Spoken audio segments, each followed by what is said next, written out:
আল্লাহর নবী তখন বলেন, সাহাবীরা শুনো, এই কথা আমার উসামার না, তোমরা উসামাকে কথাটা শিখায়া দিছো। আল্লাহু আকবার জোরে বল। এই কথা আমার উসামার না, তোমরা কথাটা শিখায়া দিছো। তাহলে ভালো করে শোনো, ভালো করে শোনো, আমি নবী দুনিয়ায় এসেছি ইনসাফ কায়েম করার জন্য। আমি নবী দুনিয়ায় এসেছি ইনসাফ কায়েমের জন্য। গরিবের জন্য একরকম বিচার, এক গোষ্ঠীর জন্য একরকম বিচার, চেয়ারম্যানের পোলার জন্য একরকম বিচার, রিক্সাওয়ালার পোলার জন্য আরেক রকম বিচার। এমন বিচার করার জন্য আল্লাহ আমি নবীকে দুনিয়ায় পাঠায় নাই। অতীতের বহু জাতি ধ্বংস হয়েছে শুধু এমন বিচার ব্যবস্থার কারণে। বহু জাতিকে আল্লাহ ধ্বংস করে দিয়েছে, বহু দলকে আল্লাহ ধ্বংস করেছে। আজও দুনিয়ায় এমন নজির আসেনি না নাই? আরো জোরে আসেনি না নাই?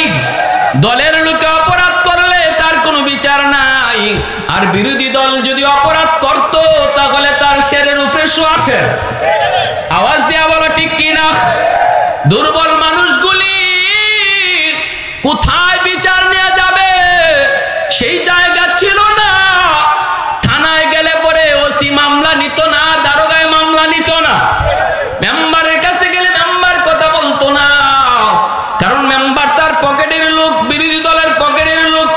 যার সাথে যে জালেম, যে জুলুম করেছে, জালেমের পকেটের লোক হলো চেয়ারম্যান, জালেমের পকেটের লোক হলো মেম্বার, জালেমের পকেটের লোক হলো এমপি। অতএব বিচার কারো কাছে পায় নাই। দুর্বল মানুষগুলি চোখের পানি সাইরা 16 থেকে 17টা বছর আল্লাহর আদালতে মামলা বসাইছিল। আওয়াজ দেওয়া বলো ঠিক কিনা? কত সন্তান বাবা হারাইয়া মামলা বসাইছে আল্লাহর আদালতে। কত ভাই ভাইকে হারাইয়া মামলা বসাইছে কার আদালতে? দুনিয়ার আদালতে মামলা নেয় না, দুনিয়ার আদালতে মামলা নেয় না, মামলা বসায় দিছে আল্লাহর আদালতে। এজন্য আল্লাহ নবী কই, ইত্তাকি দাওয়াতাল মাজলুম ফাইন্নাহু লাইসা বাইনাহা ওয়া বাইনাল্লাহি হিজাব। আল্লাহ নবী কয়, দুর্বলের আহাজারি থেকে নিজেরে বাঁচাইও, কারণ দুর্বল মানুষের আহ শব্দ আল্লাহর আদালতে এমন ভাবে পৌঁছে যায়, মাঝখানে কোনো বাধা থাকে না, বাধা থাকে না, মাঝখানে কোনো বাধা থাকে না। আমার নবী রহমতের নবী, মক্কার মানুষগুলি যখন আমার নবী দয়ার নবীকে এইভাবে মক্কা থেকে তাড়ায় দিল, নবীজি চলে আসলেন মদিনায়। সাহাবায়ে কেরাম সবাই ঘর বাড়ি ছেড়ে তারা মদিনায় চলে আসলেন। মক্কার জালেমগুলি তাদের ঘর বাড়িগুলি দখলেও নিয়ে নিল, তাদেরকে মারলো, বাড়ি থেকে বের করলো, বাড়ি দখলে নিল। তারা চলে আসলেন মদিনায়। মদিনার মানুষগুলি তাদেরকে আশ্রয় দিল, জায়গা দিল, সাহায্য করলো। এজন্য মদিনার মানুষ হয়ে গেল আনসার। ভাইরা বন্ধুরা, ওই মানুষগুলিকে নিয়ে আমার নবী 10,000 সাহাবায়ে কেরাম নিয়ে যখন 10 বছর পর আবার তিনি মক্কায় যাবেন, মক্কা দখলে যাবেন, নবী মক্কায় দখলে যাবেন, মক্কার কাছাকাছি যায় আল্লাহর নবী 10,000 সাহাবায়ে কেরাম নিয়া নবীজি ওই জায়গায় অবস্থান করেন। সন্ধ্যা হয়ে গেছে, আমরা মক্কায় ঢুকবো না। এখন যদি মক্কায় ঢুকি তাহলে যদি ওরা বাধা দেয় মারামারি হবে, আর এই মারামারিতে অন্ধকারে কে কাকে মারবে কোনো খোঁজ পাওয়া যাবে না। না না, শিশুর উপর হামলা হতে পারে, নারীর গায়ে হামলা হয়ে যেতে পারে, নিরীহ নিরস্ত্র মানুষ যার হাতে অস্ত্র নাই তার উপরও হামলা হয়ে যেতে পারে। ইসলাম এটাকে সাপোর্ট করে না। মানবতার নবী, রহমতের নবী, রহমতের দূত, শান্তির দূত আমার আপনার নবী, ঠিক কিনা? আওয়াজ দেয়া বল। সাহাবায়ে কেরামের ভিতরে যে স্পিড, ওই স্পিডে তারা মক্কায় ঢুকতে চাইলেন, মক্কায় ঢুকতে চাইলেন, কিন্তু নবী সেই স্পিডটারে থামায় দিলেন। না না, অন্ধকারে আমরা মক্কায় ঢুকবো না, কে কাকে মারবে কোনো ঠিক ঠিকানা থাকবে না, সকাল হলে মক্কায় ঢুকবো। এটা হলো মানবতার নবীর মানবতা, শান্তির দূতের শান্তির কথা, ঠিক কিনা? কিন্তু আমরা দেখি বর্বর ইহুদিরা আজ তারা আমাদের মুসলিম শিশুদেরকেও গাজায় হত্যা করছে।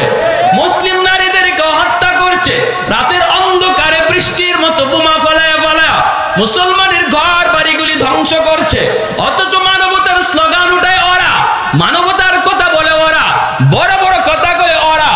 নিঃসন্দেহে আমরা বলতে পারি মানবতা যদি দেখায় যান পৃথিবীর মানুষকে, সেই মানুষটা হলেন মুসলমানদের নবী, রহমতের নবী, ঠিক কিনা? আর তোমরা হলে জালেম, তোমাদের ভিতরে বিন্দু পরিমাণ মানবতা নাই, তোমাদের ভিতরে বিন্দু পরিমাণ দরদ নাই। যে পরিমাণ শিশু গাজায় শহীদ হয়েছে, গাজায় যেই পরিমাণ শিশু শহীদ হয়েছে, কত বাবার কাঁধে সন্তানের লাশ, কত মার চোখের সামনে সন্তানের লাশ। গাজায় মানুষকে দাফন করার মতো জায়গাও এখন খুঁজে পাওয়া যাচ্ছে না। শিশুর লাশগুলা শকুনে খায়, শিয়ালে খায়, এমন একটা অবস্থা আজকে গাজায়, ফিলিস্তিনে। কিন্তু বিন্দু পরিমাণও ওদের দরদ লাগে না। আওয়াজ দিয়া বলো ঠিক কিনা? রহমতের নবী, মায়ার নবী। পরের দিন মক্কায় তিনি ঢুকলেন, মক্কায় ঢুকলেন, কিন্তু কেউ বাধা দিল না। আল্লাহ নবী ঘোষণা দিলেন, লা তাসরিবা আলাইকুমুল ইয়াউম, আজকের দিন বদলা নেওয়ার দিন নয়। ও মক্কার মানুষেরা, যে যে ঘরে ঘরে আসো, তোমরা যার যার ঘরে অবস্থান করো। আমি নবী ঘোষণা দিলাম, আমি আজ কোনো বদলা নিব না। সবাই দুরূদ শরীফ পড়ি, নামাজের দুরূদ, শ্রেষ্ঠ দুরূদ। আল্লাহুম্মা সাল্লি আলা মুহাম্মাদিন ওয়া আলা আলি মুহাম্মাদ কামা সাল্লাইতা আলা ইব্রাহিম ওয়া আলা আলি ইব্রাহিম ইন্নাকা হামিদুম মাজিদ। আল্লাহুম্মা বারিক আলা মুহাম্মাদিন ওয়া আলা আলি মুহাম্মাদ কামা বারাকতা আলা ইব্রাহিম ওয়া আলা আলি ইব্রাহিম ইন্নাকা হামিদুম মাজিদ। या रब मेरे आंखों में समा जाए मदीना, या रब मेरे आंखों में समा जाए मदीना, मुद्दत से मेरे दिल में तमन्नाए मदीना, मुद्दत से मेरे दिल में तमन्नाए मदीना। खाली ही तेरा दामन दिल इश्क नबी से, खाली ही तेरा दामन दिल इश्क नबी से, पत्थर है वो दिल जिसमें न हो आए मदीना, पत्थर है वो दिल जिसमें न हो आए मदीना। सीनों से लगा लो के आंखों में छुपा लो, सीनों से लगा लो के आंखों में छुपा लो, दर ख्वाब की दुनिया में नजर आए मदीना, दर ख्वाब की दुनिया में नजर आए मदीना। ला इलाहा इल्लल्लाह, मोहब्बतेर साथे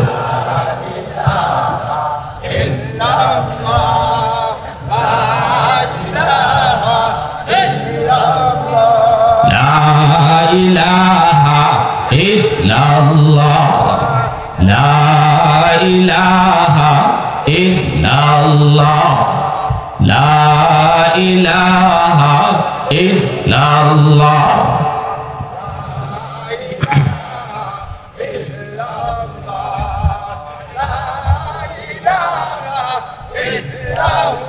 ये ज़िक्र खुदा दिल में सदा रहने दिया कर, ये ज़िक्र खुदा दिल में सदा रहने दिया कर, और नक्श खुदा दिल में जमा रहने दिया कर।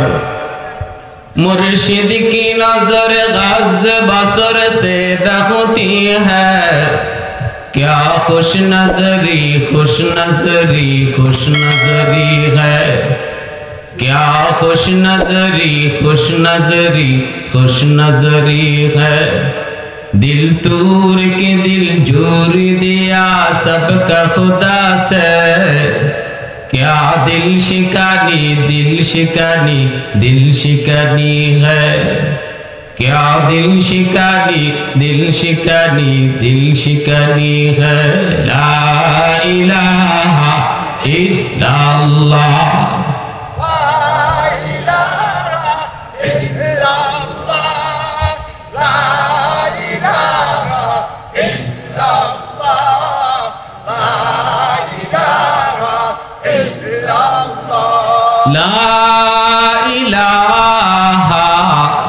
इल्लल्लाह, मुहम्मदुर रसूलुल्लाह।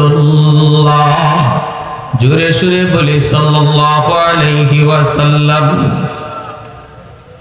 तेलिनगर उत्तर बोয়ালিয়াপাড়া যুবক বৃন্দ এর উদ্যোগে আয়োজিত আজকের ইসলামী মহাসম্মেলনের সম্মানিত সদর ইজলাস সভাপতি হাফেজ মাওলানা মুফতি আমিনুল ইসলাম সাহেব, प्रधान अतिथि ओली इब्ने वली वलीकुल शिरोमणि मुफस्सिर कुरान अल्लामा मुफ्ती वलीउर रहमान बरनबी दामत बरकातुहुम। আমার আগে বয়ান পেশ করেছেন বন্ধুবর আপনাদের এলাকারই কৃতি সন্তান হযরত মাওলানা নূর আলম আশরাফি। বয়ান পেশ করেছেন হাফেজ মাওলানা মুফতি আলাউদ্দিন সাহেব, হাফেজ মাওলানা ইয়াসিন আল জামি সাহেব। মঞ্চে আসীন জাতির বিবেক, জাতির কর্ণধার, এ জাতির সূর্য সন্তান উলামায়ে কেরাম, অত্র এলাকার মুরব্বিয়ানে এজাম, কলিজার টুকরা যুবক, পর্দার আড়ালে পর্দানিশীন মা ও বোনেরা, আল্লাহ পাকের দরবারে হাজারো কোটি শুকর যে মালিক এই মুহূর্তে আমাকে আপনাকে দুনিয়ার সমস্ত ব্যস্ততা থেকে মুক্ত করে শুধুমাত্র কেবলমাত্র আল্লাহ এবং আল্লাহর রাসূলের মহব্বত আর ভালোবাসা অন্তরে নিয়ে কোরআন হাদিসের মাহফিল যেখানে আল্লাহ এবং তার রাসূলের গুণগান হয়, এই জান্নাতি সামিয়ানার নিচে আসার বসার কিছু দিনই কথা শোনার তৌফিক আল্লাহ দান করেছেন। এজন্য শুকরিয়া তান দিল থেকে আওয়াজ করে কালিমাতুশ শুকুর বলি আলহামদুলিল্লাহ। ভাগ্য আমাদের অনেক বড়, অনেক ভালো, কপাল অনেক বড়। নবী পাইলাম শ্রেষ্ঠ, উম্মত হলাম শ্রেষ্ঠ, বলি আলহামদুলিল্লাহ। আমাদের নবী বলেন আনা আফজালুল আম্বিয়া ওয়া উম্মতি আফজালুল উমাম।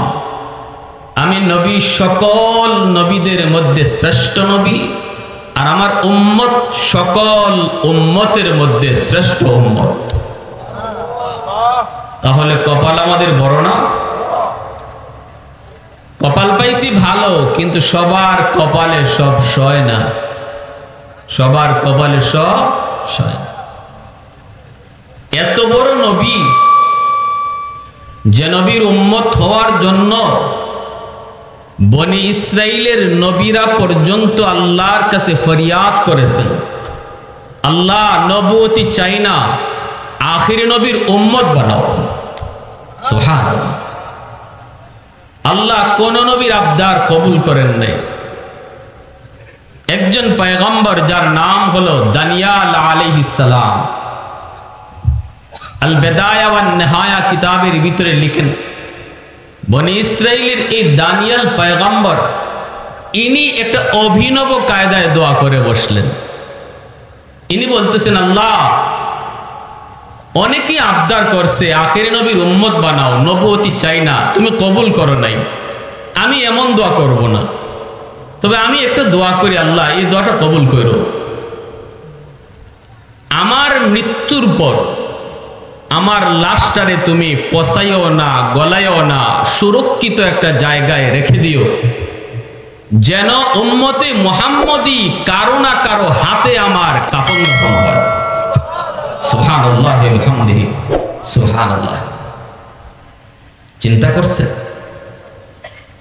আল্লাহ দানিয়াল আলাইহিস সালামের এই আবদার আর ফরিয়াদকে আল্লাহ কবুল করেছেন। এজন্য আল্লাহর নবী ভবিষ্যৎবাণী করেছেন, আমার উম্মতের কেউ না কেউ ইরাক বিজয় করবে, আর ইরাক জয় করার পর সেখানে পয়গম্বর দানিয়াল আলাইহিস সালামের লাশ পাবে, আর আমার উম্মতের কারো হাতে তার কাফন দাফন হবে। আবু মুসা আশআরী রাদিয়াল্লাহু তাআলা আনহু ইরাক বিজয়ের পর ইনি বলেন, আমার মাথায় নবীজির সেই ভবিষ্যৎবাণী ছিল। আমি খুঁজতে লাগলাম রাজদরবারের ভিতরে কোথায় দানিয়াল আলাইহিস সালামের লাশটা সুরক্ষিত আছে। খুব অন্ধকার একটা কুটি ঘরে আমি সেখানে ঢুকলাম, ঢুকে পেয়ে গেলাম একজন বয়স্ক মানুষ, চুল দাড়ি একদম সাদা হয়ে গেছে। লোকটা একটা কফিনের সামনে বসা, কফিনের মধ্যে একটা লাশ। আমি যে জিজ্ঞেস করলাম, মান হাজা, ইনি কে? তখন ওই বৃদ্ধ মানুষটা বলতেছে, ইনি আল্লাহর পয়গম্বর দানিয়াল আলাইহিস সালামের লাশ মোবারক। তখন আবু মুসা আশআরী রাদিয়াল্লাহু তাআলা আনহু ইনি খুব খুশি হলেন। ইনি বলেন, আমি খুব ভাগ্যবান যে আমি আমার নিজ চোখে দুইজন পয়গম্বরকে দেখেছি, একজন আমার নবী, আরেকজন পয়গম্বর দানিয়াল আলাইহিস সালাম। ইনি নিজের হাতে কাফন দাফন করলেন। এবার একটু চিন্তা করেন, যে নবীর উম্মত হওয়ার জন্য এত আফসোস, এত আকাঙ্ক্ষা অতীতের নবী পয়গম্বরগণের ছিল, সেই নবীর উম্মত আল্লাহ আমাদেরকে বিনা দরখাস্তে, বিনা আবদারে আল্লাহ বানাইলেন। এর শুকরিয়া আদায় করে শেষ করা যাবে? কিন্তু কই, ওই যে বললাম কপালে সব সয় না। এজন্য দেখা যায় উম্মত এত বড় নবী পাওয়ার পর নবীর তরিকায় নাই, নবীর আদর্শ তার মাঝে নাই, নবীর আদর্শ মতো ঘর চলে না, নবীর সুন্নত মতো তার নিজের বডিটা চলে না, তার চুলের দিকে তাকালে বোঝা যায় না সে উম্মতে মুহাম্মদী, তার দাড়ির কাটিং দেখলে বোঝা যায় না সে উম্মতে মুহাম্মদী, মুসলিম নারীদেরকে চলতে আর হাঁটতে ফিরতে দেখলে বোঝা যায় না সে আখেরি নবীর উম্মত। ঠিক না? শহরে বন্দরে গেলে পরে মুসলিম নারীদের পোশাক দেখলে বোঝাই যায় না যে এরা এত বড় নবীর উম্মত, এত বড় নবীর উম্মত। প্যারে হাজিরিন, কোন মত, কোন আদর্শ, কোন তন্ত্র মন্ত্র দিয়ে পৃথিবীর মানুষ কখনো শান্তি পায় নাই, পাবেও না। যদি কোনো কালে পৃথিবীর মানুষ শান্তি পেয়ে থাকে তাহলে সেই যুগটা ছিল আমার নবীর যুগ, আর সেই মানুষগুলি ছিল মদিনার মানুষ। সোনালী মানুষ হয়েছে, সোনালী সমাজ হয়েছে শুধুমাত্র আমার নবীর আদর্শ মতো চলার কারণে। আজকে আমাদের মধ্যে অশান্তির মূল কারণ, আমরা মুখে বলি নবীর উম্মত, কিন্তু কাজে কর্মে বুঝাই যায় না নবীর উম্মত। একমাত্র মূল সমস্যা আমাদের অশান্তির, যে আজকে আমরা নবীর আদর্শের ধারে কাছেও নেই। যে নিজের মতে চলে সে উম্মত হতে পারে না, যে বলবে আমার মত মত নয়, নবীর মতে মত, তার নাম উম্মত। নিজের মতে চলার নাম উম্মত নয়, নবীর মতে মত, এর নাম হলো উম্মত। তবেই তোমার ঘরে শান্তি, তোমার ব্যক্তি জীবনে শান্তি, সমাজ জীবনে শান্তি, রাষ্ট্র ব্যবস্থায় শান্তি। নবীজির মহব্বতের সাথে আমাদের ইমানের সম্পর্ক, আল্লাহর নবীর শান মানের সাথে মুসলমানের ইমানের সম্পর্ক। আমার নবী শুধু বাংলাদেশের নবী নন, ভারতের শুধু নবী নন, কোন দেশের জন্য খাস নন। আল্লাহ পাকের খুদাই যত এরিয়া নিয়া, আমার আপনার নবীর নবুয়ত তত এরিয়া লইয়া। আল্লাহ পাকের খুদাই হাসরের মাঠে চলবে, আমার আপনার নবীর নবুয়ত হাসরের মাঠে চলবে। জোরে বলেন সুবহানাল্লাহ। কিন্তু আমরা আজকে দুঃখ, কলিজায় বড় ব্যথা, সময়ে সময়ে যুগে যুগে আমরা বিভিন্ন দেশে দেখি আমার নবীর শান মান নিয়ে কটাক্ষ করা হয়। মাত্র গতকাল নিউজ আপনারা পাইলেন কিনা জানি না, ভারতে দুই কুলাঙ্গার আমার নবীর শান মানের উপরে চরমভাবে আঘাত করেছে। মোদী সরকারের একজন এমপি সাপোর্ট করেছে। নবীর শানের উপরে এত বড় কথা। মনে রাখবা, কেউ বলতে পারে ভারত হয়েছে তো আমাদের কি? ভালো করে ইয়াদ রাখো, আমার নবী শুধু ভারতের নবী নন, আমার নবী কায়নাতের নবী। পৃথিবীর কোন এক জায়গায় যদি আমার নবীর শানের উপরে আঘাত হয়, মুসলমান মনে রেখো, তাম পৃথিবীর সমস্ত নবীর উম্মতের কলিজায় আঘাত লাগলে বোঝা যাবে তুমি নবীর উম্মত। আমরা কোন দেশে আঘাত হয়েছে তা জানি না, আমরা শুধু একটাই বুঝি, আমার নবীর উপরে আঘাত হয়েছে, আমার নবীর শান নিয়ে কটাক্ষ হয়েছে। সে যেই হোক, আমার বাপ হোক আর আমার দাদা হোক, আমার নেতা হোক আমার নেত্রী হোক, আমার রক্তের যেই হোক না কেন, নবীর বিরুদ্ধে কথা বলবে, কোনদিন নবীর আশিক সেটা বরদাস্ত করবে না। এজন্য আমরা দায়িত্বহীন কণ্ঠে বলি, ভারতের বিজেপি সরকার, মোদী সরকারকে আলটিমেটাম দেওয়া হলো, অতি দ্রুত কুলাঙ্গারগুলিকে দ্রুত তুমি অ্যারেস্ট করো, বিচারের আওতাধীন আনো। আর যদি তাদেরকে বিচারের আওতায় না আনা হয়, মনে রাখবা, শুধু বাংলাদেশের নবীর আশিকরা যদি চায়, বাংলাদেশের নবীর আশিকরা যদি রাজপথে নেমে যায় উলামায়ে কেরামের নেতৃত্বে, তাহলে ভারত পর্যন্ত আমাদের লং মার্চ করতে কেউ ঠেকায় রাখতে পারবে না। উলামায়ে কেরাম আপনাদেরকে রাজপথে ডাক দিতে পারে। মনে রাখবেন, এই ইস্যুটা আলেম উলামার ব্যক্তিগত ইস্যু নয়। উলামায়ে কেরাম যখন রাজপথে নামে, তাদের ব্যক্তি স্বার্থে নামে না। উলামায়ে কেরাম নবীর হাদিস পড়ায়, এর ভিতরে যেই মজার, যেই স্বাদ মন্ত্রী এমপি হওয়ার ভিতরে এই স্বাদ নাই, সেই হাদিসের মসনদ রেখে তারা যখন রাজপথে নামে, মনে রাখতে হবে গোটা মুসলিম উম্মার ঈমান বাঁচানোর জন্যই তারা রাজপথে নামে। তখন আলেমদের ডাকে প্রত্যেকটা নবীর উম্মতকে, আশিককে রাজপথে হাজির হয়ে জীবন দিতে হলে জীবন দিব। কারা কারা তৈয়ার? হাত উঠে দেখা।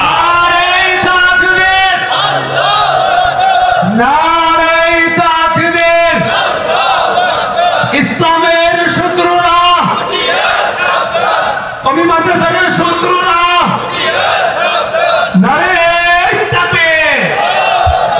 প্যারে হাজিরিন, আমরা আমাদের নিজের উপরে গালি সইতে পারবো, কিন্তু আমার নবীর সামনে কথা বললে সইতে পারবো না। কারণ এর সাথে আমার ইমানের সম্পর্ক। আমার নবীর বিরুদ্ধে কথা বলবে আর আমি চুপ থাকবো আর হাসরের মাঠে নবীর সুপারিশ পাবো, অসম্ভব, হতেই পারে না, হতেই পারে না। যদি আমি বলি নবীর উম্মত আর আমি কানে শুনলাম আমার নবীর বিরুদ্ধে কটাক্ষ হয়েছে, অথচ আমি আমার অবস্থান থেকে প্রতিবাদ করলাম না, মনে রাখবেন হাসরের মাঠে নবীও আপনাকে চিনবে না। কারণ এটা ঈমানের সাথে সম্পর্ক। লাকাদ মান্নাল্লাহু আলাল মুমিনিন ইয বা'সা ফীহিম রাসূলা। আল্লাহ পাক রব্বুল আলামিন বলেন, মুমিনদের জন্য যত প্রকারের নিয়ামত আমি আল্লাহ তাদেরকে দান করেছি, সবগুলি নিয়ামতের উপরে সবচেয়ে বড় নিয়ামত হলো আমি তাদের মাঝে আমার নবী, আমার রাসূলকে পাঠাইছি। সুস্থ দুটা হাত আমার আপনার কাছে নিয়ামত, সুস্থ দুটা চোখ আমার আপনার কাছে নিয়ামত, আল্লাহর পক্ষ থেকে নিয়ামত। সুস্থ দেহ আল্লাহর পক্ষ থেকে নিয়ামত, অক্সিজেন নিতেছি আল্লাহর পক্ষ থেকে নিয়ামত। যত প্রকারের নিয়ামত, যত প্রকারের নিয়ামত আমি আপনি গণনা করব, হয়তো বা গণনা করে শেষ করতে পারবো না। আল্লাহ বলেন, সব নিয়ামতের উপরে সবচেয়ে বড় নিয়ামত হলো আমি আমার নবীকে তোমাদের মাঝে পাঠাইছি। কারণ এই হাত কোন কাজে ব্যবহার করলে জান্নাতি হয়, জাহান্নামী হয় তা তুমি জানতে না। পা তুমি কোন পথে চালাইলে জান্নাতি হয় নাকি জাহান্নামী হয় তা তুমি জানতে না। সুস্থতার নিয়ামত তুমি পাইছো, কিন্তু এই সুস্থতার নিয়ামত কেমনে ব্যবহার করলে তোমার দেহ জান্নাতে যাবে তা তুমি জানতে না। জানাইলেন নবী আয়েশা, ঠিক কিনা জোরে বলেন। জানাইলেন নবী আয়েশা, হাত কোন কাজে ব্যবহার করবা, চোখ তুমি কোন কাজে ব্যবহার করবা, পা তুমি কোন কাজে ব্যবহার করবা, দিমাগ তুমি কোন কাজে ব্যবহার করবা, সুস্থতার নিয়ামত তুমি কেমনে শুকরিয়া আদায় করবা, সব হাতে কলমে দেখাইলেন আমার নবী। বলেন নবী তোমাদের কাছে পাওয়ার সবচেয়ে বড় নিয়ামত, নবী না পাইলে তোমার সব নিয়ামত জাহান্নামের লাকড়ি হইত। এ আমার বান্দা আল্লাহর গোলাম, আল্লাহ পাক রব্বুল আলামিন পরিষ্কার ভাষায় তিনি জানায় দিলেন আমার নবী তোমাদের কাছে সবচেয়ে বড় নিয়ামত, নিয়ামতের শুকরিয়া আদায় করো, আমি আল্লাহ নিয়ামত বাড়ায় দিব। জোরে কন্না সুবহানাল্লাহ। ঘরের ভিতরে নবীকে, নবীর আদর্শ গ্রহণ করো, সমাজে নবীর আদর্শ গ্রহণ করো, বডির মধ্যে নবীর আদর্শ গ্রহণ করো, চুল কাটতে গেলে নবীকে ফলো করো, দাড়ি রাখতে গেলে নবীকে ফলো করো, সমাজ ব্যবস্থায় নবীকে ফলো করো, বিচার কাজে নবীকে ফলো করো, বিচার ব্যবস্থায় তুমি দুর্নীতি করো না। আমার নবী ইনসাফ কায়েমের জন্য দুনিয়ায় এসেছেন, জুলুম তুলে দেওয়ার জন্য নবী এসেছেন, ইনসাফ প্রতিষ্ঠা করার জন্য এসেছেন। বিচার ব্যবস্থায় নবীজি অপরাধীকে একটাই পরিচয় দিয়েছেন, অপরাধীর পরিচয় শুধু একটা, চোরের পরিচয় শুধু চোর, ডাকাতের পরিচয় শুধু ডাকাত। কার ভাই কার ছেলে কোন গোষ্ঠীর আমার নবী বলেন এটা বিচারে বসে চিনা যায় না। বিচারক কখনোই দিকে লক্ষ্য করবে না, কখনো টাকা খাইয়া বিচারক বিচার করে না, না না মুখ চিন্না কখনো বিচার করবে না। আমার নবী এই আদর্শ বিচার ব্যবস্থায় কায়েম করে গেছেন। এজন্য বলি আল্লাহর বান্দা একটু খেয়াল করে শোনো, সমাজ ব্যবস্থায় চলো, কখনো দুর্বলের উপর একরকম বিচার, সবলের উপর আরেক রকম বিচার, গরিবের জন্য একরকম বিচার, ধনীর জন্য একরকম বিচার। এটা আমার নবীর আদর্শ নয়, ঠিক না? জোরে বলেন। টাকা খাইয়া বিচার সমাজে আসেনি না নাই? আরো জোরে বলেন আসেনি না নাই? ভাইরা বন্ধুরা, আমার নবী সমাজ ব্যবস্থায় কিভাবে চলবো আদর্শ শিখায়া গেছেন। নবীজি যেমন ছিলেন রহমত, নবীজি যেমন ছিলেন নরম, সময় মতো ওই নবী আবার হলেন গরম। গরম আসেনি না নাই? ইসলামে শুধু নরম এমন না, ইসলামে গরম আছে। নবীর জীবনে শুধু নরম তা নয়, নবীর জীবনে গরম আছে। আল্লাহ নবীর দরবারে মহিলা অপরাধী, চুরির দায়ে নবীজির দরবারে একজন মহিলা অপরাধী চুরি করেছে মহিলা। সাহাবায়ে কেরাম রাদিয়াল্লাহু তাআলা আনহুম এইবার তারা চিন্তায় পড়ে গেলেন, মহিলাটা নবীর বংশের, মহিলার বংশ হলো কুরাইশ বংশ, আল্লাহর নবীর বংশ বড় দামি বংশ, যদি মহিলার হাত কেটে দেওয়া হয় গো তাহলে আমার নবীর বংশের ইজ্জত নষ্ট হয়। না না, মহিলার হাত কাটা যায় না, বিচার যদি একটু হালকা করা হয় তাহলে নবীর বংশের ইজ্জত রক্ষা হবে। কিন্তু কে কে নবীর কানে কানে এই কথাটা বলবে গো? কে যে বলবে নবী গো এই মহিলা আপনার বংশের, কুরাইশ বংশের, অতএব বিচারটা একটু হালকা করা যায় কিনা? সবার জন্য এক বিচার করা যায় না, এই কথাটা নবীকে কে যায় বলবে? আবু বকর সিদ্দিক, ও বন্ধু তুমি একটু যাও, তুমি তো আমার নবীর বাল্যকালের বন্ধু, তুমি তো নবীর হিজরতের সঙ্গী রে। আবু বকর তুমি যে নবীকে এই কথাটা একটু বলতে পারবানি? সিদ্দিক আকবর হাত জোর করে দাঁড়ায় বলে, সাহাবীরা শুনো, আল্লাহর কসম, একবার দুইবার তিনবার আল্লাহর কসম, এই কথা নিয়ে আমি আবু বকর নবীর সামনে যাওয়ার সাহস নাই। ও ভাই উমর তুমি পারবানি? উমর কয়, আবু বকর যা পারে না আমি উমরও পারবো না। উসমান তুমি পারবানি? উসমান কয় না। আলী তুমি পারবানি? কয় না। কিন্তু বলাটা প্রয়োজন, কেউ তো রাজি হয় না। কে নবীর কাছে এই কথাটা পৌঁছাবে? কানে কানে কে যায় বলবে, নবী গো এই মহিলার বংশ আপনার বংশ। সিদ্ধান্ত নেওয়া হলো, একটা ছোট বাচ্চা নি পাও দেখো, ছোট বাচ্চা নিপাও দেখো, এমন একটা বাচ্চা যেই বাচ্চাটাকে নবী মায়া করেন, আল্লাহর নবী বড় আদর করেন। ওই বাচ্চাটারে আমরা কথাগুলি শিখাইয়া দিব। এই বাচ্চাটা কানে কানে যায় নবীকে বলে দিবে। আমাদের উদ্দেশ্য হলো নবীর কানে কানে কথাটা পৌঁছায় দেওয়া। এরপরে যদি নবী রাগ করেন, আমরাই আবার যাইয়া মাঝখানে পরে বলবো, নবী গো ছোট মানুষ বুঝে না, মাফ করে দেন। কে সেই ছোট বাবু, কে সেই ছোট্ট বাচ্চা? কয় দেখো নবীদারে ভালোবাসে, নবীদারে চিনে, নবীদারে মায়া করে। খুঁজতে থাকো, কই নবীর একটা নাতি আছে। নাতি কোন নাতি? কই ছেলের ঘরের নাতি। কেমন ছেলে? কই পালক পুত্র যায়েদ ইবনে হারেসা। ওই যায়েদ ইবনে হারেসার একটা ছেলে যার নাম হলো উসামা। ছোট্ট বালক, নবী মায়া করেন। দাদা নাতির সম্পর্ক বড় মধুর। উসামাকে আমরা কথাটা শিখাই দিব, আর উসামা যায় নবীর কানে কানে বলে দিবি। উসামাকে আনা হলো সাহাবায়ে কেরামের মাঝখানে, কানে কানে কথাটা শিখাই দেওয়া হলো। উসামা, এই কথাটা তুমি যায় দাদার কানে কানে বলে দিবা, আদর করে করে কানে কানে বলে দিবা। বলবা হাত না কেটে যদি আঙ্গুল কেটে দেওয়া হয় তাহলে বিচার হয়, আবার নবীর বংশের ইজ্জত রক্ষা হয়। এই কথাটা উসামাকে শিখায় দেওয়ার পর উসামা গেলেন আল্লাহর নবীর কাছে, নবীজির কাছে গেলেন। যাইয়েই দাদা দাদা কইয়া গালে গালে গাল লাগাইলেন, গলায় গলা মিলাইলেন। দাদা নাতির সম্পর্কটা একটা আদরের সম্পর্ক। কাছাকাছি যায় ঘেসলেন।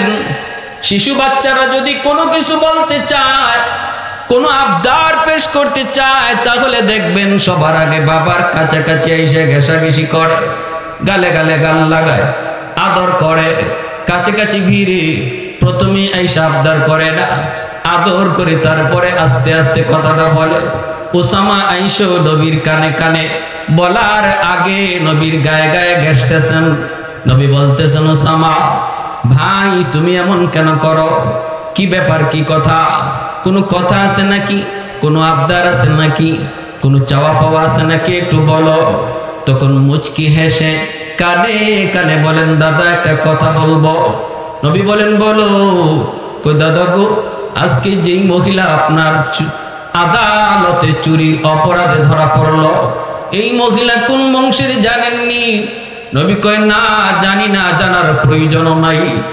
উসামা কয়, দাদা গো, এই মহিলার বংশ হলো আপনার বংশ, যেই বংশ আরবের মধ্যে শ্রেষ্ঠ বংশ, কুরাইশ বংশ। যদি এই বংশের কোন মহিলার হাত কেটে দেওয়া হয় তাহলে আপনার বংশের ইজ্জত যায়। ও দাদা, হাতটা না কেটে যদি আঙ্গুল কেটে দেন তাহলে বিচারও হয়, বংশের ইজ্জত রক্ষা হয়। এই কথা না নবীর কানে কানে বলা মাত্রই আমার নবী নরম দিলের নবী, সাথে সাথে নবীজি গরম হয়ে গেলেন। মুহূর্তের ভিতরে নবীজি বসা থেকে দাঁড়িয়ে গেলেন। নবীজির চেহারা লাল হয়ে গেল। সাহাবায়ে কেরাম নবীজির চেহারা দূর থেকে তারা ফলো করতেছিলেন।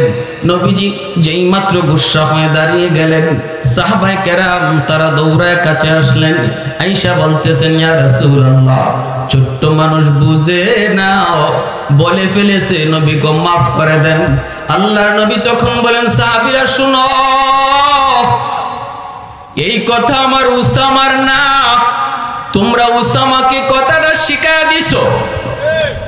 আল্লাহু আকবার জোরে বল। এই কথা আমার উসামার না, তোমরা কথাটা শিখায়া দিছো।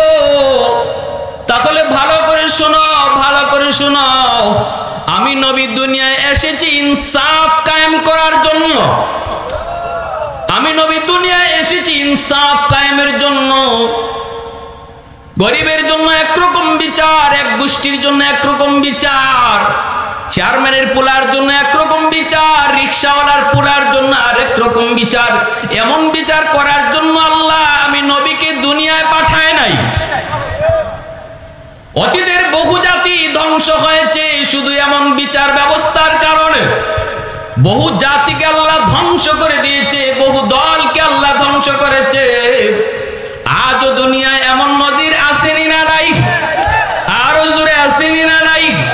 দলের লোকে অপরাধ করলে তার কোনো বিচার নাই, আর বিরোধী দল যদি অপরাধ করত তাহলে তার শেরের উপরে সোয়াশের। আওয়াজ দিয়া বলো ঠিক কিনা? দুর্বল মানুষগুলি কোথায় বিচার নেওয়া যাবে সেই জায়গা ছিল না।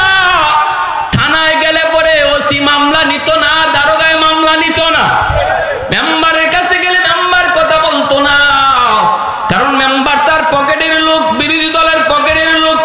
যার সাথে যে জালেম, যে জুলুম করেছে, জালেমের পকেটের লোক হলো চেয়ারম্যান, জালেমের পকেটের লোক হলো মেম্বার, জালেমের পকেটের লোক হলো এমপি। অতএব বিচার কারো কাছে পায় নাই। দুর্বল মানুষগুলি চোখের পানি সাইরা 16 থেকে 17টা বছর আল্লাহর আদালতে মামলা বসাইছিল। আওয়াজ দেওয়া বলো ঠিক কিনা? কত সন্তান বাবা হারাইয়া মামলা বসাইছে আল্লাহর আদালতে, কত ভাই ভাইকে হারাইয়া মামলা বসাইছে কার আদালতে?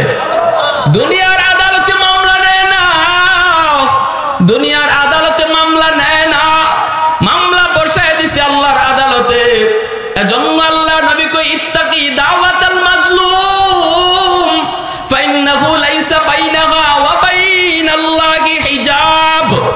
আল্লাহ নবী কয় দুর্বলের আহাজারি থেকে নিজেরে বাঁচাইও, কারণ দুর্বল মানুষের আহ শব্দ আল্লাহর আদালতে এমন ভাবে পৌঁছে যায় মাঝখানে কোনো বাধা থাকে না, বাধা থাকে না, মাঝখানে কোনো বাধা থাকে না। আমার নবী রহমতের নবী, মক্কার মানুষগুলি যখন আমার নবী দয়ার নবীকে এইভাবে মক্কা থেকে তাড়ায় দিল, নবীজি চলে আসলেন মদিনায়।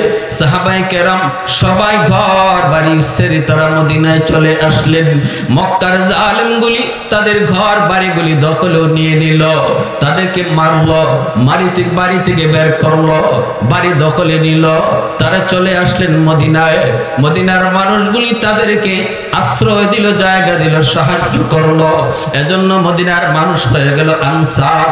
ভাইরা বন্ধুরা, ওই মানুষগুলিকে নিয়ে আমার নবী 10,000 সাহাবায়ে কেরাম নিয়ে যখন 10 বছর পর আবার তিনি মক্কায় যাবেন, মক্কা দখলে যাবেন, নবী মক্কায় দখলে যাবেন, মক্কার কাছাকাছি যায় আল্লাহর নবী 10,000 সাহাবায়ে কেরাম নিয়ে নবীজি ওই জায়গায় অবস্থান করেন।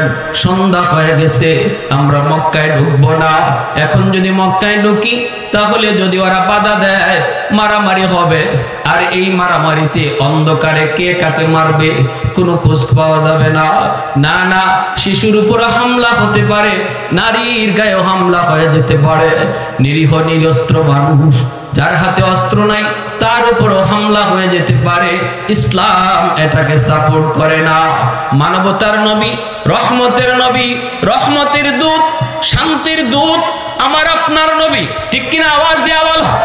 সাহাবায়ে কেরামের ভিতরে যে স্পিড, ওই স্পিডে তারা মক্কায় ঢুকতে চাইলেন, মক্কায় ঢুকতে চাইলেন, কিন্তু নবী সেই স্পিডটারে থামায় দিলেন।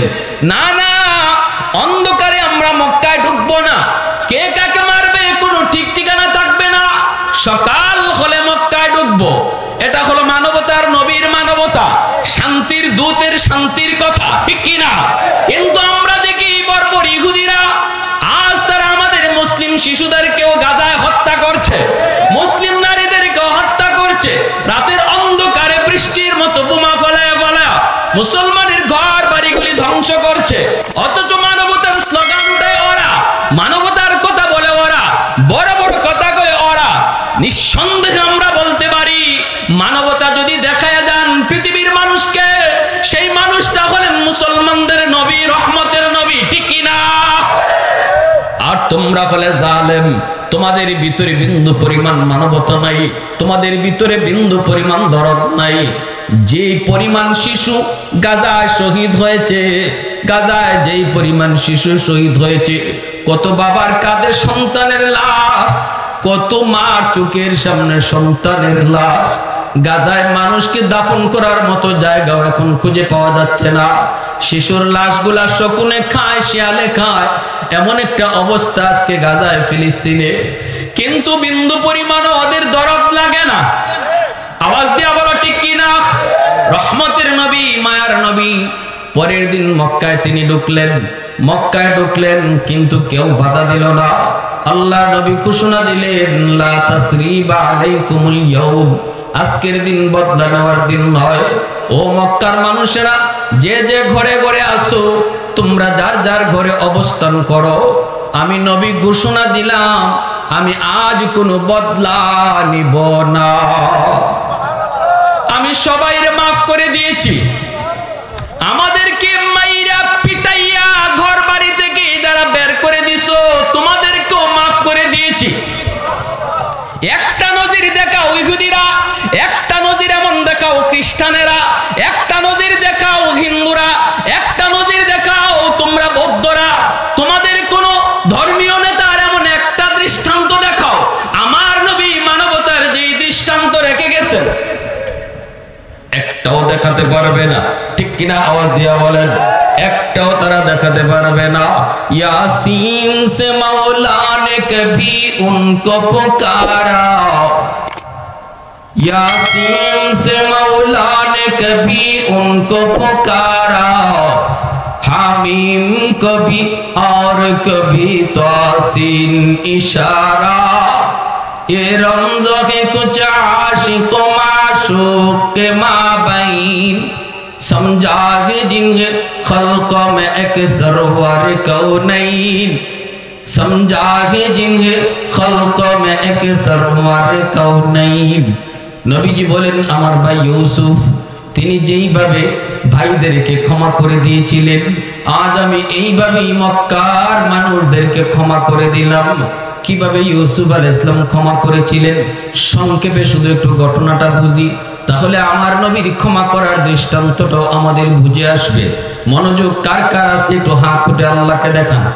আল্লাহ তুমি কবুল করো, জোরে বলি আমিন, আরো জোরে বলি আমিন। ইয়াকুব আলাইহিস সালাম সন্তান হলো 10 জন এক মায়ের, আর 2 জন হলো অন্য মায়ের।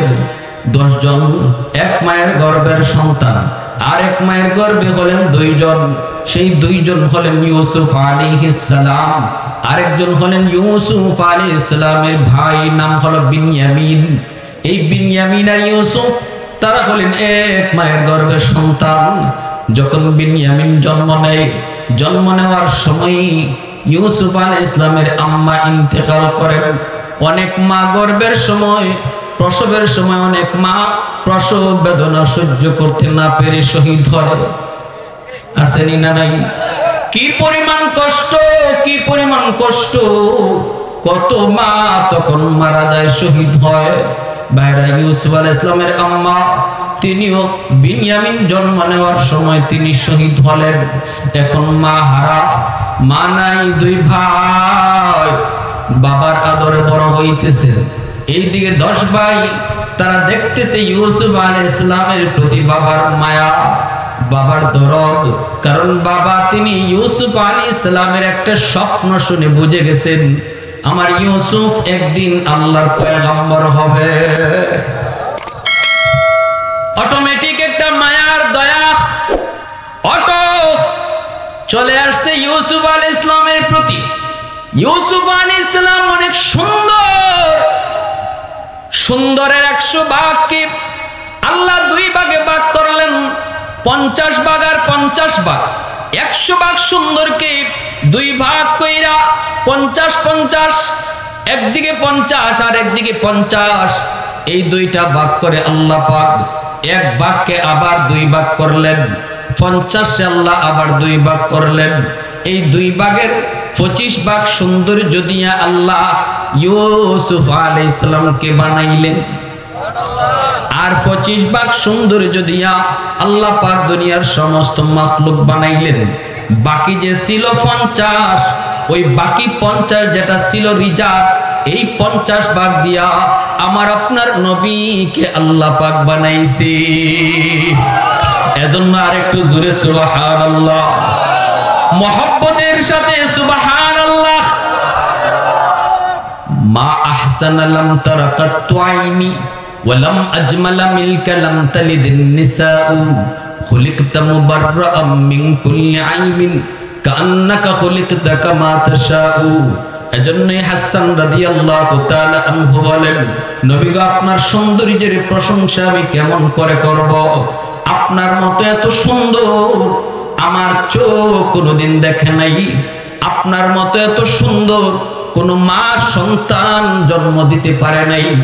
নবী গো আপনার আল্লাহ এত সুন্দর করে বানাইছে যেন আপনি যেভাবে কইছেন আল্লাহ এইভাবে আপনার বানাইছে। চোখটা বানানোর সময় যেন আল্লাহ জিজ্ঞেস করেছে, বন্ধু আমি তোমার চোখ বানাবো, কেমনে বানালে তুমি খুশি? নবী গো আপনি যেভাবে কইছেন যেন এইভাবে আল্লাহ আপনার চোখ বানাইছে। দাঁত বানাইবার সময় যেন আল্লাহ আপনারে জিগাইছে, বন্ধু তোমার দাঁতটা এখন বানাবো, কেমনে বানাইলে তুমি খুশি বলো? নবী গো মনে হয় আপনি যেভাবে কইছেন এইভাবেই আল্লাহ আপনার দাঁতটা বানায় দিছে। চুলগুলি বানানোর সময় যেন আল্লাহ কইছে, বন্ধু কোন চুল তোমার পছন্দ? আপনি যেভাবে বলছেন মনে হয় যেন আল্লাহ আপনাকে এইভাবেই বানাইছে। সুবহানাল্লাহ। 10 ভাইয়ের অন্তরে হিংসা। আমাদের আব্বা ইউসুফকে এত মায়া করে, এই ইউসুফকে শেষ করে ফেলবো, খতম করে ফেলবো। মনের ভিতরে হিংসা, এই হিংসা থেকে ওরা হত্যা করার মতো ষড়যন্ত্রে লিপ্ত হলো। কিন্তু কেমনে মারবে, কিভাবে ষড়যন্ত্র করবে, তারা ফন্দি করলো। আমরা ইউসুফকে খেলাধুলা করব বলে তারে আমরা জঙ্গলে নিয়ে যাব, তারপর ওই জায়গায় তারে মেরে ফেলবো। লম্বা করে বলবো না, সংক্ষেপে বলবো। উদ্দেশ্য আমার সামনে এই ভাইগুলাকে ইউসুফ আলাইহিস সালাম কিভাবে ক্ষমা করেছিলেন ওই জায়গায় যাইয়ে আমার ঘটনা শেষ দিয়ে দিব। মনোযোগ আপনাদের কার কার আছে একটু দেখান দেখি, হাত উঠে। আল্লাহ তুমি কবুল করো, আমিন। ইউসুফ আলাইহিস সালামকে 10 ভাই বলতেছি, ইউসুফ তুই যে আব্বাকে যা বল, আব্বাকে যা বল আমরা তোকে নিয়ে খেলাধুলা করতে যাব। ছোট মানুষ খেলাধুলার প্রতি আগ্রহ আসেনি না নাই? ছোট মানুষ খেলাধুলার প্রতি আগ্রহ বেশি। যে আব্বার কাছে কান্না শুরু করে দিলেন, আব্বা ভাইয়াদের সাথে আমি খেলতে যাব, আমার আপনি অনুমতি দেন। ইয়াকুব আলাইহিস সালাম তিনি ইউসুফকে কোথাও যেতে দেন না, চোখের দূরে যেতে দেন না, কারণ তিনি তো জানতেন, তিনি তো বুঝতেন আমার ইউসুফ ইউসুফ না। যদিও আজকের ছোট ইউসুফ একদিন আল্লাহর পয়গম্বর হবে। কেমনে চোখের আড়াল করি, কেমনে চোখের আড়াল? ভাইয়েরা যখন বলল, আব্বা ইউসুফকে আমাদের সাথে দিয়া দেন, আমরা খেলতে যাব। ইয়াকুব আলাইহিস সালাম কয়, কেমনে দেই? ইউসুফ যে বায়না ধরছে, আব্বা আমি যাব। বাবা এবার দিয়া দিলেন, ঠিক আছে বাবা যাও, যাও তবে দেরি করো না। তিনি বলতেছেন, আমার তো ভয় হয়, আমার ইউসুফকে যদি তোমাদের সাথে দিই তাহলে যদি আমার ইউসুফকে বাঘে খেয়ে ফেলে, যদি আমার ইউসুফকে বাঘে খেয়ে ফেলে। তখন 10 ভাই কয়, আব্বা কোন কি? আমরা 10টা ভাই কত তরতাজা দেখছেননি?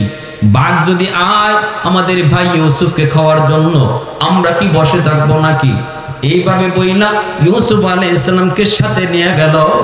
ইয়াকুব আলাইহিস সালাম ভালো করে জানতেন, ভালো করে বুঝতেন, আমার ইউসুফ নিতেছে ওরা, আমার ইউসুফও যাইতেছে ওদের সাথে, কিন্তু মনে হয় আমার ইউসুফ আর ফিরে আসবে না, মনে হয় আমার ইউসুফকে আর পাবো না, আর পাবো না। কারণ তাফসীরের কিতাবে লিখছেন ইনিও স্বপ্নে দেখছেন এমন একটা ভয়ঙ্কর স্বপ্ন। লম্বা কথা, ওইদিকে যাব না। তারা নিয়ে গেল ইউসুফ আলাইহিস সালামকে, নিজের তাদের কাঁধে উঠাইলো, মায়া কইরা আদর দেখাইয়া, শুধুমাত্র বাবাকে দেখানোর জন্য, বাবাকে দেখানোর জন্য, বুঝতে পারার জন্য তারা কাঁধে উঠায় নিয়ে যাইতেছে। ইয়াকুব আলাইহিস সালাম চেয়ে চেয়ে দেখতেছেন, ইউসুফ যায়, হাসি মুখে যাইতেছে, চেহারার মধ্যে কত হাসি। বাবাও বিদায় দিতেছেন, ছেলেও বাবার কাছ থেকে বিদায় নিয়ে যাচ্ছে। কিন্তু ইয়াকুব আলাইহিস সালামের মনের ভিতরে দরফর দরফর করে, কেন জানি অজানা একটা ভয়, মনে হয় আমার ইউসুফ আর ফিরে আসবে না। কিন্তু ফয়সালা আসমানে হয়ে গেছে, বাধা দিয়া রাখতে পারতেন, কিন্তু বাধা তো দিলেন না, কারণ ফয়সালা আসমানে হয়েছে। এ ভাই, যদি আল্লাহর কুদরতি ফয়সালা কোনো কিছু থাকে তাহলে দেখবেন অনেক সময় আমাদের বিবেক ফেল হয়ে যায়, ঠিক না? আমাদের বিবেক কাজ করে না, কারণ এই জায়গায় আল্লাহর কুদরতি ফয়সালা একটু মনোযোগ দিয়ে কথাগুলি শুনেন, বুঝেন। ইউসুফ আলাইহিস সালামকে 10 ভাই নিয়ে গেল, চোখের আড়াল যেই মাত্র তারা দেখতেছে বাবাকে আর দেখা যায় না, যেই মাত্র তারা দেখলো বাবার চোখের আড়াল, সাথে সাথে কাঁধের মধ্যে থাকা ইউসুফকে ওরা মাটিতে ঠেকান দিয়ে ফেলে দিল, কাঁধ থেকে মাটিতে ফেলে দিল। ফালানো মাত্রই আরেক ভাই যে লাথি মারলো, আরেকজনে যে ঘুষি মারলো, আরেকজনে লাথি মাইরা আরেক ভাইয়ের পায়ে বলের মতো দিয়ে দিল। এইভাবে 10টা ভাই যখন একজন আরেকজন করে করে মারে আর কিল ঘুষি দেয় আর লাথি দেয়, ইউসুফ আলাইহিস সালাম পূর্ণিমার চাঁদের মতো সুন্দর তার চেহারা, এত সুন্দর কাঁদেন আর বলেন, ভাইয়া আমি কি দোষ করলাম? আমি তো তোমাদের সাথে কোনো অন্যায় করি নাই, আমি তো তোমাদের কোনোদিন অবাধ্য হই নাই, কোনোদিন তো কোনো কষ্ট দেই নাই, কেন তোমরা আমাকে মারতেছ? কেন তোমরা আমারে আঘাত করো? তখন 10 ভাই একজন আর একজনের দিকে তাকায়, মুস্কি হাসি আর অট্ট হাসি দেয়, কই তোর আব্বারে ডাক, আব্বারে ডাক। ইউসুফ আলাইহিস সালাম মরুভূমিতে ডাকে, ইয়া আবি, ইয়া আবি, আব্বা আমাকে ভাইয়েরা মারে, আব্বা আমাকে ভাইয়েরা মারে, কিন্তু এটা বাবার কানে আর পৌঁছে না, বাবার কানে এটা আর পৌঁছে না। মেরে মেরে রক্তাক্ত করে ফেলল। এক ভাই কয় ছুরি দিয়ে আঘাত করে মেরে ফেল, আরেকজনে কয় গলা টিপ দিয়ে মেরে ফেল, আরেকজনে কয় এইভাবে মেরে ফেল। বড় ভাইটা তখন বলতেছে, তোরা হত্যা করিস না, হত্যা করিস না, কারণ হত্যা করা আমাদের উদ্দেশ্য না, আমাদের উদ্দেশ্য হলো বাবার চোখের আড়াল করে দেওয়া, বাবার চোখের আড়াল করে দেওয়া। চলো আমরা একটা কুয়ার মধ্যে ফেলাই দিই, ওই কুয়ার পাশ দিয়ে যদি কোনো ব্যবসায়িক দল যায়, ওরা হয়তো ইউসুফকে নিয়ে অন্য কোথাও চলে যাবে, আমাদের উদ্দেশ্য হাসিল হবে। তারা নিয়ে এই কুয়ার কাছে মুখে যে হাজির হলো, সিদ্ধান্ত হলো কুয়ায় ফেলাই দিবে। কুয়ার মুখের কাছে যে যখন কাপড়গুলি খুলতেছে, ইউসুফ আলাইহিস সালামের কাপড়গুলি খুলে ফেলতেছে, আল্লাহ পাক জিবরাইল আমিনকে কই, জিবরাইল তাড়াতাড়ি করে জান্নাতি কাপড় নিয়ে আমার ইউসুফের কাছে হাজির হও। ওই যে দেখো জালেম 10টা ভাই আমার ইউসুফের কাপড় খুলে ফেলছে, জান্নাতি কাপড় নিয়ে হাজির হয়ে যাও, কুয়ার ভিতরে ফেলা দিবে। ওই কুয়ার ভিতরে কত সাপ, কত বিচ্ছু, ওই সাপ বিচ্ছুর মুখে যেন আমার ইউসুফ যায় না পড়ে। জিবরাইল তুমি জান্নাতি একটা পাথর নিয়ে যাও, কুয়ার নিচে যায় তুমি ওই পাথরটা নিয়ে বসা থাকো, আমার ইউসুফ যখন উপর দিকে পড়বে তুমি জিবরাইল কুলের মধ্যে নিয়ে নিও, একটু পানিও যেন না লাগে, একটু আঘাতও যেন না পায়। তারপরে কুয়ার মধ্যে বসে এই পাথরের উপরে বসাইয়া আমি আল্লাহর দেওয়া জান্নাতি পোশাক তুমি ইউসুফকে পরায় দিও। একটু জোরে পড়ো না সুবহানাল্লাহ, আর একটু জোরে সুবহানাল্লাহ। ভাইয়েরা ফাটায় দিল তোমার মাঝে, তোমাকে ছেড়ে যেতে আমার মন চায় না, কিন্তু আমার আপন মানুষগুলি যদি আমার সাথে, আল্লাহ পাক জিবরাইল পাঠায়া নবীকে সান্ত্বনা দেয়, নবী গো কান্দেন না, কান্দেন না, যেই জন্মভূমির দিকে তাকায়া তাকায় আপনি কাঁদতেছেন, আমি আল্লাহ ওয়াদা দিলাম, আমি আল্লাহ ওয়াদা দিলাম অল্প দিনের ভিতরে এই জন্মভূমিতে আপনাকে রাজা বাদশাহ বানাইয়া আমি আল্লাহ পাঠাবো। একটু জোরে আওয়াজ দিয়া সুবহানাল্লাহ, আর জোরে সুবহানাল্লাহ। আহাদুল লাইসা কামিসলিকি সামাদুল লাইসা কাফাদলি লিমানিল মুলকু তুগোই তু সাজাওয়ার খুদাই, তো খুদা বন্দায়ামি নি, তো খুদা বন্দায়া সারি, তো খুদা বন্দ জমিনি, তো খুদা বন্দ সামাই, তু রহিমি তু করিমি তু সমিঈ তু বসিরি, তু মুইজ্জি তু মুদিল্লি তু মালিকিল আরশি বজাই। বড়ি আজ চুচেরা ই বড়ি আজ সুরত রঙ্গি, বড়ি আজ ইজ্জনিয়াজি, বড়ি আজ বিমু উমিদি, বড়ি আজ খুরদন ও খুফতন, বড়ি আজ তোহমত মরদন, বরিআদ ভীম উমিদি বরিআদ রঞ্জ বালাই। আল্লাহু আকবার। ভাইরা বন্ধুরা, ব্যবসায়িক কাফেলা যাইতেছে, বালতি ফালাইছে। আল্লাহ কই জিব্রাইল বালতির মধ্যে আমার ইউসুফরে উঠায় দাও। ব্যবসায়িক কাফেলা পানি মনে কইরা উঠায় দেখে এত সুন্দর বালক, এত সুন্দর চেহারা। সাথে সাথে 10 ভাই এসে হাজির, কইরা আমরার গোলাম, নিতে পারবা না, যদি নিতে হয় টাকা লাগবে। কিছু টাকা দিয়া ইউসুফ আলাইহিস সালামকে ওরা বিক্রি করে দিল।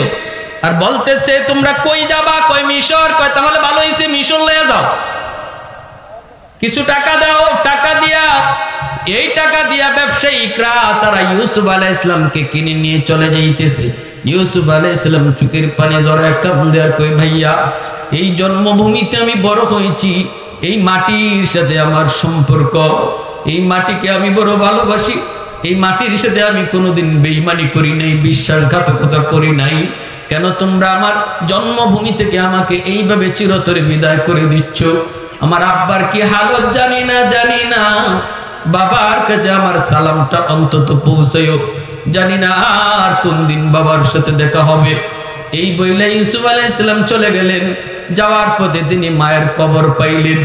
যেই মা বিনয়ামিনের প্রসবের সময় ইন্তেকাল করেছিলেন, ওই মার কবরটা তিনি রাস্তায় পাইয়া ব্যবসায়িকদেরকে বলতেছেন, একটু সুযোগ দাও আমাকে। ওই যে কবর, এই কবরটা হলো আমার দুঃখিনী মার কবর। এই কবরটা আমি দুঃখিনী মার কবর। কত সন্তান মার কবরের পাশ দিয়া চলে যায়, কত সন্তান বাবার কবরের পাশ দিয়া চলে যায়, একটু দোয়া করে না। কত নালায় গান গেয়ে গেয়ে চলে যায়।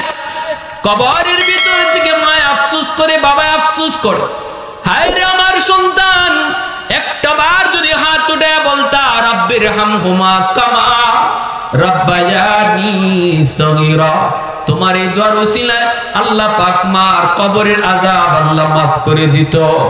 এজন্য বলি, সন্তান কবরের পাশে যায় ইয়াসিন পড়বে নাকি গান গাইবে, এই সিদ্ধান্ত এখন নিতে হবে। এখন যদি আমার সন্তান আমি মাদ্রাসায় পড়াই, আমার সন্তানকে যদি হাফেজ বানাই, আমার সন্তানকে যদি আলেম বানাই, আমার সন্তান কবরের পাশে গান গেয়ে যাবে না, আল্লাহর কোরআন তেলাওয়াত করবে, ইয়াসিন তেলাওয়াত করবে। ইউসুফ আলাইহিস সালাম মায়ের কবরের পাশে যায় কান্না শুরু করে দিলেন আর আল্লাহর কাছে দোয়া করতেছেন। এরপরে কাফেলা তারে নিয়ে গেল মিশর। মিশর যাওয়ার পর সেখানে অনেক লম্বা কাহিনী, জুলাইখার বিষয় বলবো না। মিশরের আজিজ মিশরের ঘরে তিনি বড় হলেন, আস্তে আস্তে বড় হলেন। এক পর্যায়ে তিনি জেলে গেলেন। জুলাইখা তারে ষড়যন্ত্র করে জেলে পাঠায় দিল। জেলে গেলেন। জেলে যাওয়ার পর বাদশা একটা স্বপ্ন দেখলো, এই স্বপ্নের ব্যাখ্যা তিনি করে দিলেন। এই ব্যাখ্যা করে দেওয়ার পর বাদশাতে তারে জেল থেকে বের করলো। তারপরে বলল বাদশাহ, ও মিয়া, তুমি তো অনেক বড় বুজুর্গ, অনেক বড় বুজুর্গ, অনেক বড় আল্লাহওয়ালা, এত সুন্দর স্বপ্নের ব্যাখ্যা তুমি আমাকে বলে দিছো। এবার বলো 7 বছর দুর্ভিক্ষ হবে, এই দুর্ভিক্ষ আমি ট্যাকেল দিব কেমন করে, কেমন করে? ইউসুফ আলাইহিস সালাম বলেন, 7 বছর দুর্ভিক্ষ হওয়ার আগে 7 বছর তোমাকে ভালো করে ফসল ফলাইতে হবে। তারপরে এই ফসল তুমি স্টক করে রাখবা। এই স্টক করা মাল, এই স্টক করা গম যখন দুর্ভিক্ষ চলবে তখন আস্তে আস্তে জনগণকে দিবা। এই কথাটা তিনি সমাধান দিয়ে দিলেন বাদশাকে। এইবার বাদশাহ কই দায়িত্বটা, এই দায়িত্ব কাকে দিব? ইউসুফ আলাইহিস সালাম বলেন, আমাকে তুমি খাদ্য মন্ত্রী বানাও, আমি এর উপযুক্ত, আমি যথাযথ এর বন্টন করব, কোনো সমস্যাই হবে না। আমাকে যথাযথ বন্টন করার সুযোগ দাও, খাদ্য মন্ত্রী আমাকে বানাও। বাদশা তারে খাদ্য মন্ত্রী বানায় দিল। ইউসুফ আলাইহিস সালাম মিশরের খাদ্য মন্ত্রী হয়ে গেলেন। এরপরে চতুর্দিকে সুনাম ছড়িয়ে পড়লো, মিশরের খাদ্য মন্ত্রী বড় ভালো। দুর্ভিক্ষ চলছে গোটা এলাকা জুড়ে, ফিলিস্তিনের কেনান পর্যন্ত দুর্ভিক্ষ ছড়ায় গেল। ইয়াকুব আলাইহিস সালাম 10 সন্তানকে বলে, বাবা যাও তোমরা একটু মিশরে যাও, দুর্ভিক্ষ চলছে, কিভাবে আর বাঁচবো? মিশরের খাদ্যমন্ত্রী নাকি অনেক ভালো, তার কাছে যাও, মনে হয় কিছু খাদ্য দিবে। 10 ভাই রওনা দিল মিশর। মিশরের খাদ্যমন্ত্রী অনেক উদার মনের, অনেক বড় দিলের। চলে আসলো 10 ভাই। ইউসুফ আলাইহিস সালাম 10 ভাইকে দেখা মাত্রই তিনি চিনে ফেললেন। আল্লাহু আকবার, জোরে বলেন। 10 ভাইকে দেখা মাত্র ইউসুফ আলাইহিস সালাম চিনে ফেললেন, কিন্তু 10 ভাই চিনল না। কেমন করে চিনবে? 10 বছরের ছোট্ট বালক ইউসুফ যারে কুয়ায় ফেলাইছিল, আজকে সেই কুয়ায় ফেলানো ইউসুফ মিশরের খাদ্যমন্ত্রী। এই কথাটা 10 ভাই ভাববে কেমন করে, কল্পনা করতে পারে নাই। ইউসুফ আলাইহিস সালাম চিনলেন ঠিকই। জিজ্ঞেস করতেছেন, তোমরা কোত্থেকে এসেছো? কই ফিলিস্তিনের কেনান থেকে। তোমাদের আর কোনো ভাই আছে নাকি? কয় হ, আমাদের আর একটা ভাই আছে, তবে এই ভাইটা আমাদের মায়ের গর্ভের না, আমাদের বিমাত্রীয় ভাই। ইউসুফ আলাইহিস সালাম বলেন, ওই ভাইটার নাম কি? বলে, নাম হলো বিনয়ামিন। ইউসুফ আলাইহিস সালাম আরো শিওর হয়ে গেলেন, এরাই আমার 10 ভাই, কারণ আমার ছোট ভাইটার নাম হলো বিনয়ামিন। বাবা আছে নাকি? বলে হ। ইউসুফ আলাইহিস সালাম বলতেছেন, ওদেরকে খাদ্য দিয়ে দাও। এরা যে টাকা পয়সা দিছে, এই টাকা পয়সা বস্তার ভিতরে আবার ঢুকায়া দাও, যেন পরের বছর তারা আবার খাবার নিতে আসে। কিন্তু ওরা যেন টের না পায়। বস্তার ভিতরে, গমের ভিতরে এমন ভাবে ঢুকায়া দিবা টাকা পয়সাগুলি, যেন ওরা টের না পায়। এইভাবে ঢুকায়া দিল। 10 ভাই খাবার নিয়ে দেশে গেল। ইয়াকুব আলাইহিস সালামের সামনে যখন খাদ্যগুলি ফলাইল, পয়সাগুলি তারা পায়া গেল। আব্বা, মন্ত্রী এত ভালো, এই যে দেখেন আবার খাবারের সাথে আমাদের পয়সাগুলিও ফিরাইয়া দিয়ে দিছে। আল্লাহু আকবার। আলহামদুলিল্লাহ, চলে আসছে। খুশ খবর না? আলহামদুলিল্লাহ। কোন সংক্ষেপে শেষ দেলায় 2টা মিনিট। রাজি আছেন? হুজুর কষ্ট যদি না হয় 2 মিনিট। খাবার ফালানোর পর যখন দেখে টাকা পয়সাগুলি, তখন বলতেছে, আব্বা, এই টাকা পয়সাগুলি তো দেখা যায় মন্ত্রী আবার ফিরাইয়া দিছে, কিন্তু আমাদেরকে বলছে পরের বছর যদি আমরা যাই, আমাদের ছোট ভাই বিনয়ামিনকে যদি সাথে না নেই তাহলে খাবার দিবে না। ইয়াকুব আলাইহিস সালাম কয়, ঠিক আছে বাবা, পরের বছর বিনয়ামিনকে লয়ে যাও। বিনয়ামিনকে সাথে নিয়ে তারা 10 ভাই গেল। ইউসুফ আলাইহিস সালাম বিনয়ামিনকে দেখেও চিনলেন, কিন্তু ভাইটারে নিজের কাছে কেমনে রাখবেন? রাতের বেলা যখন ঘুমাইতে যাবেন, তখন 10 ভাইকে বলতেছেন, আমি 5টা রুম দিলাম, 2জন করে তোমরা এক রুমে থাকবা। 10 ভাই যদি 2জন করে এক এক রুমে থাকে, 5 রুমে, তাহলে আরেক ভাই বিনয়ামিন একা থেকে যায়, ঠিক না? ইউসুফ আলাইহিস সালাম কৌশল করলেন, বিনয়ামিন কার সাথে থাকবে? তার তো কোনো জুরি নাই, তো বিনয়ামিন আমার সাথেই রাতে থাকবে। নিজের ভাইটাকে রাতে নিজের রুমে নিয়া ইউসুফ আলাইহিস সালাম কানে কানে বুক জড়ায়া, গলা জড়ায়া, চোখের পানি ছাইরা কয়, বিনয়ামিন, একটু ভাইয়ার দিকে তাকায় দেখ তো চিনোনি, একটু দেখো তো চিনোনি। আজকে মিশরের খাদ্যমন্ত্রী মনে করে তোমরা যার কাছে এসেছো, আমি তোমার হারানো সেই ভাই ইউসুফ। ও ভাই, পরের দিন এত রাজ দরবারে 10 ভাইরে নিয়ে বসলেন।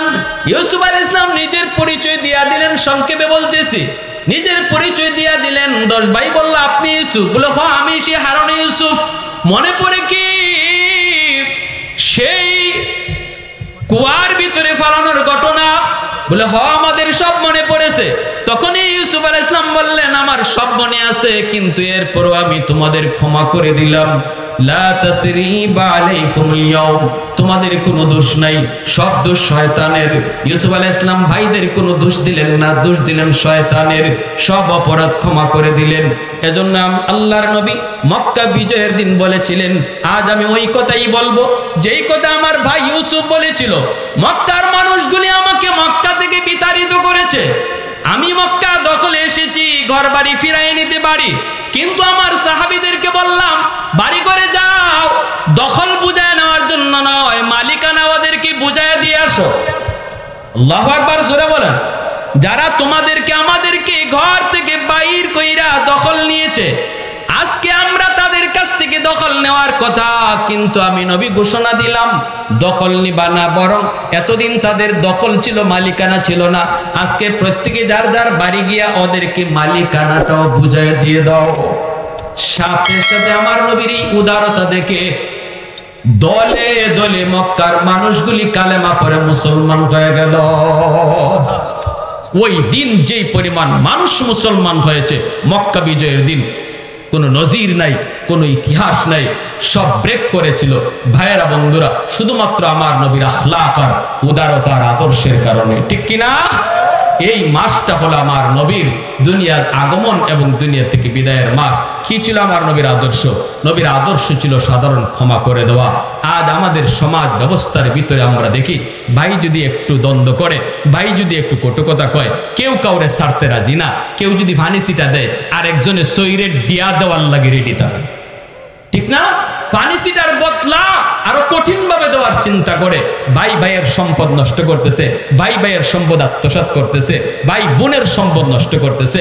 দেখা যায় বাবা মারা গেছে, বোনের অংশ আছে, কিন্তু ভাই বোনের অংশ দিতেছে না। এইভাবে সমাজে চলছে জুলুম আর অন্যায় আর অত্যাচার। একটু নিজেরে বুঝান, এই মাসটা হলো আমার নবীর আদর্শ গ্রহণ করার মাস, নবীর আদর্শ থেকে নিজের সবক নেওয়ার মাস। আসুন পরস্পরে মিলেমিশে সবাই সবার হক যার যার মতো করে প্রত্যেকের হক বুঝে চলি, আমার সীমানা বুঝে চলি, অন্যের হকের উপরে আঘাত না করি, অন্যের হক দখলে নেওয়ার চেষ্টা না করি। যদি প্রত্যেকে আমার সীমানা মতো চলার, সীমাবদ্ধতার ভিতরে চলার চেষ্টা করি, সমাজে অশান্তি আসতে পারে, ঠিক কিনা জোরে বলেন? স্বামী স্ত্রীর ভিতরে যে যতটুকু অবস্থানে আছে এতটুকু অবস্থানে থাকো। স্ত্রীর যতটুকু অধিকার এতটুকু অধিকার স্বামী তুমি তারে দাও। স্ত্রী যতটুকু নেওয়ার এতটুকুই নাও, এর বেশি না। যদি আমরা এতটুকু মাইনা চলতে পারি তাহলে ঘরেও শান্তি আসবে, সমাজেও শান্তি আসবে। পথ একটাই, শুধু আমার নবীর আদর্শ, নিজের মতে মত নয়, আমার নবীর মতে মত, তার নাম উম্মত। আল্লাহ আমাদের সবাইকে কথাগুলো বুঝার এবং সে অনুযায়ী চলার তৌফিক আল্লাহ সবাইকে দান করুন। আজকের এই যুবকদের আয়োজনকে আল্লাহ কবুল করেন। ধন্য মায়ের ধন্য সন্তান এই যুবকগুলি, যারা এই অফ সিজনেও এত সুন্দর